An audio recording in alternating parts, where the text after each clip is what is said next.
Assalamualaikum warahmatullahi wabarakatuh. Anak-anakku semuanya yang kami banggakan, syukur alhamdulillah sampai pada saat ini kita semuanya masih dalam keadaan sehat walafiat.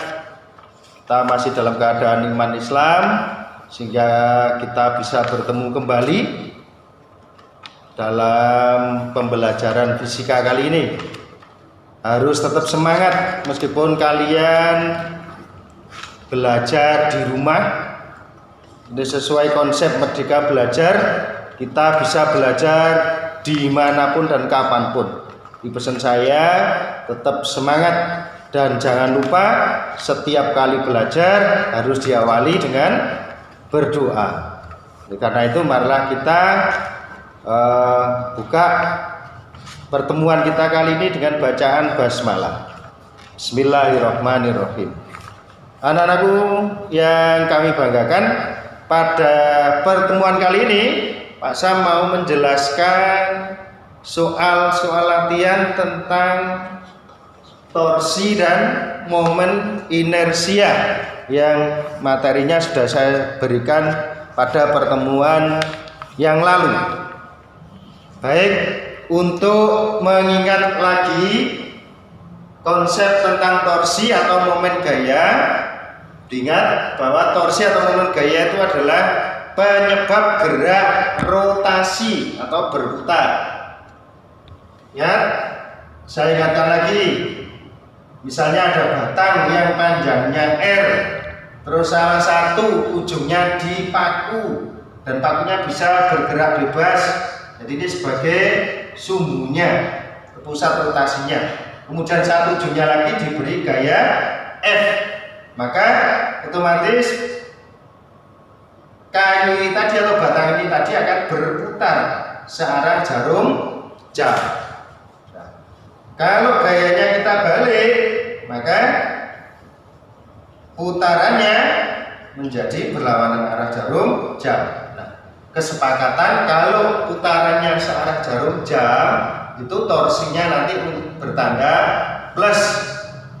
Kalau berlawanan arah jarum jam torsinya bertanda min.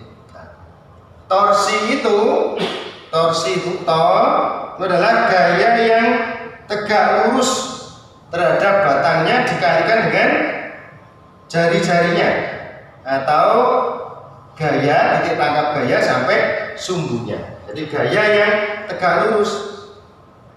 Yang saya gambar di atas tadi karena sudah tegak lurus ya, taunya sama dengan F kali R. Yang di bawahnya tau F kali N tapi min karena putarannya berlawanan arah dengan jarum jam. Sekarang kalau misalnya gayanya belum tegak lurus, bagaimana? Ya, kita ambil komponen gaya yang tegak lurus. Tarik sini lah. Ini gaya, komponen gaya yang tegak lurus. F sin theta. Maka torsinya dari putaran searah jarum jam ya F sin theta dikalikan R.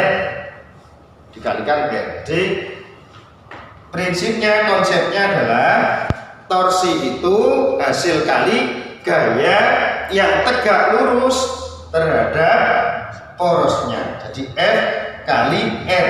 Satuannya adalah Newton meter. Oke, sekarang kita ke soal latihannya. Soal latihannya yang pertama, ada dua roda silinder tipis, kemudian diletakkan seporos jari-jari yang kecil, R satunya 30 cm, ubah dulu ke meter, 0,3 meter. R2 nya jari-jari yang besar 50 cm, ubah juga ke meter menjadi 0,5 meter. Kemudian diberikan gaya seperti itu. Nah, pertanyaannya adalah hitunglah torsi totalnya, momen gaya total. Ingat, momen gaya total. Karena ada dua gaya, ya sigma tau-nya sama dengan tau 1 ditambah tau 2. Tau satunya ya F1 kali R. F1 berarti dikalikan R1.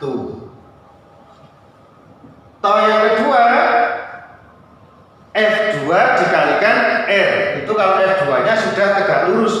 Kalau seperti ini belum tegak lurus, diambil posisi atau uraian yang tegak lurus. Di sini menjadi F2 sin 60. Sin 60. Maka tau 2-nya adalah F2 sin 60 dikalikan R2. Jangan lupa dilihat arah putarannya, putaran torsinya. Kalau putaran torsinya searah jarum jam, dia bertanda positif. Kalau berlawanan dengan arah jarum jam, dia bertanda negatif. Kita lihat torsi yang disebabkan oleh gaya F1 terhadap pusatnya ini. Putarannya adalah berlawanan arah jarum jam, maka torsinya F1-nya, tau satunya min. Torsi yang kedua yang disebabkan oleh gaya kedua terhadap pusatnya, putarannya searah jarum jam, maka plus. Ya. Nah, sudah tinggal memasukkan F1-nya min 50 dikalikan R1-nya 0,3 plus F2-nya 50 sinus 60 itu setengah akar 3 dikalikan 0,5. Sudah, silakan dihitung sendiri. Hasilnya sekian Newton meter. Itu yang nomor 1. Kemudian yang nomor 2, soal yang nomor 2 ini tentang momen inersia. Ingat, momen inersia itu yang disimbolkan I sama dengan M kali R kuadrat. Kalau masanya lebih dari 1, ya tinggal dijumlah biasa tanpa memikirkan arah, karena momen inersia itu besaran skalar, beda dengan torsi atau momen gaya tadi. Kalau torsi itu besaran vektor, maka punya besar, punya arah. Tapi kalau momen inersia tidak punya arah, hanya punya besar saja.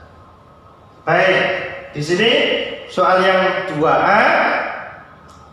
2A ada dua benda. M1 bermassa 5 kg, M2 bermassa 7 kg.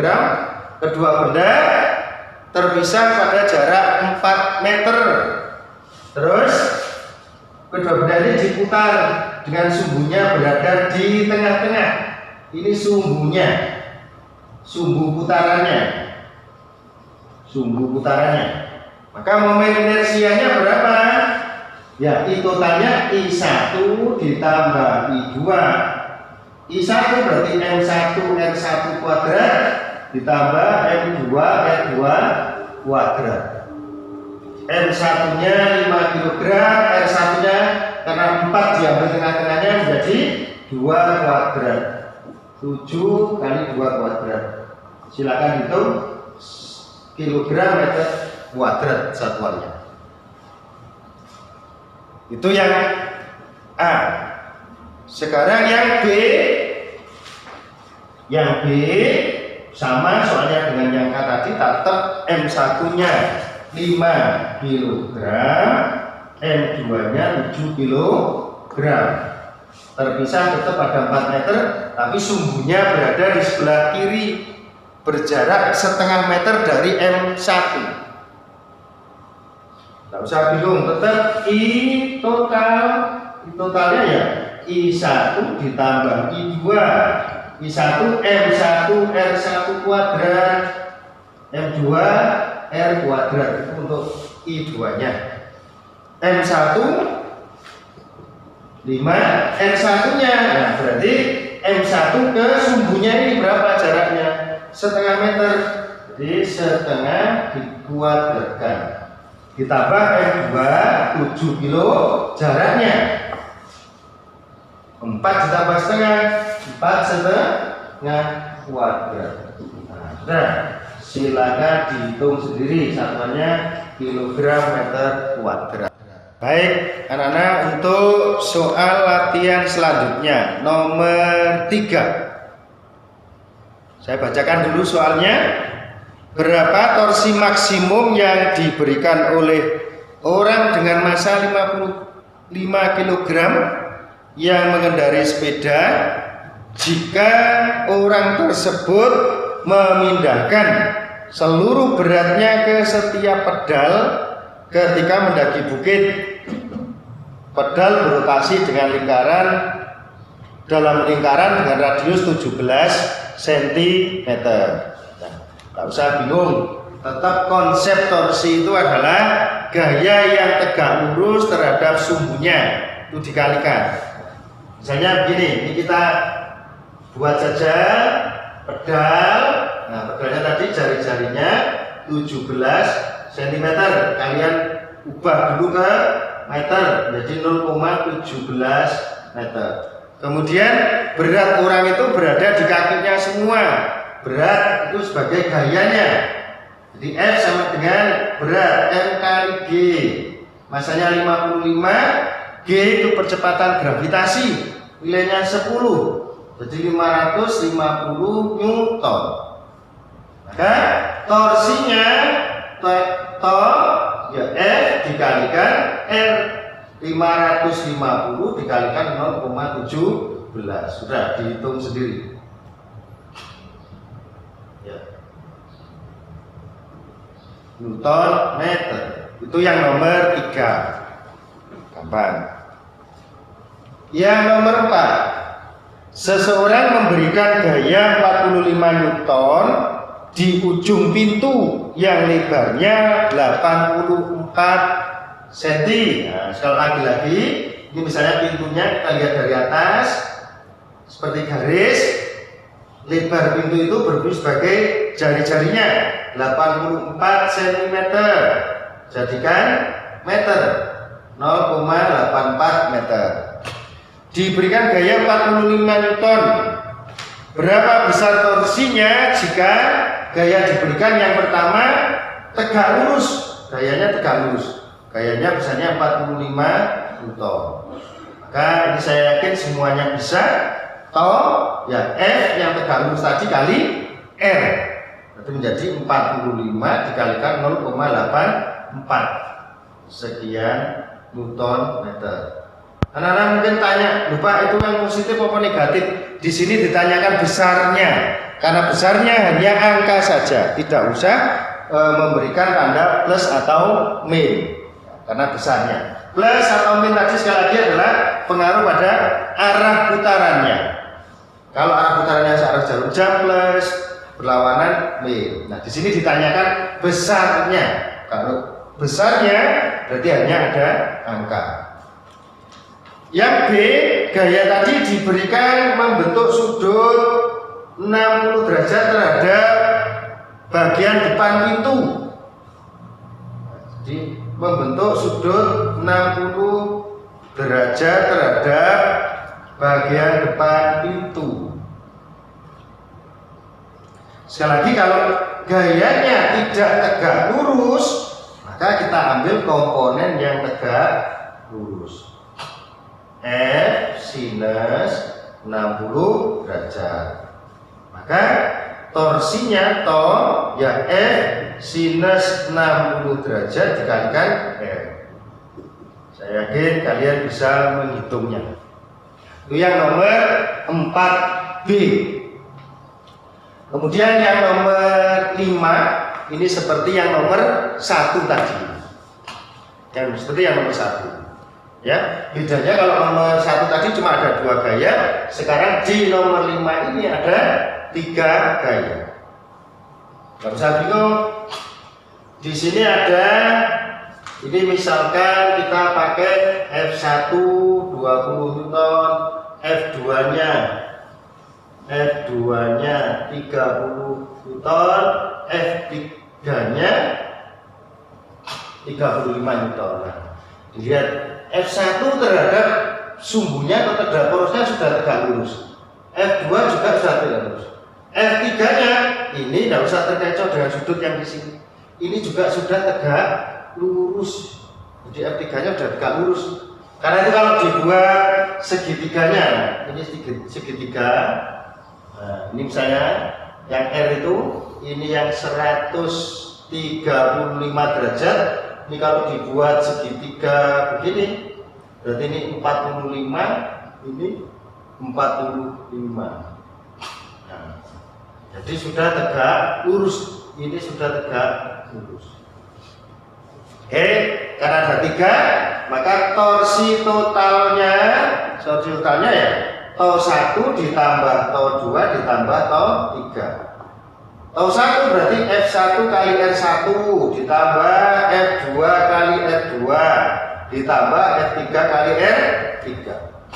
F1 terhadap porosnya, putarannya apa? Searah jarum jam, berarti plus 20 kali 0,2 meter, yang senti jadikan meter. F2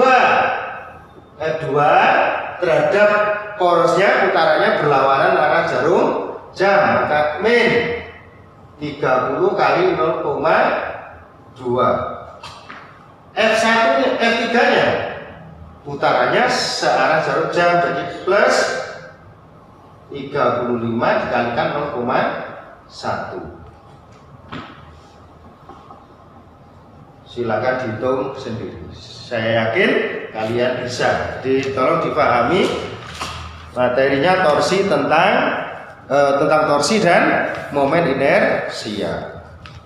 Demikianlah anak-anak pembahasan soal latihan yang saya berikan.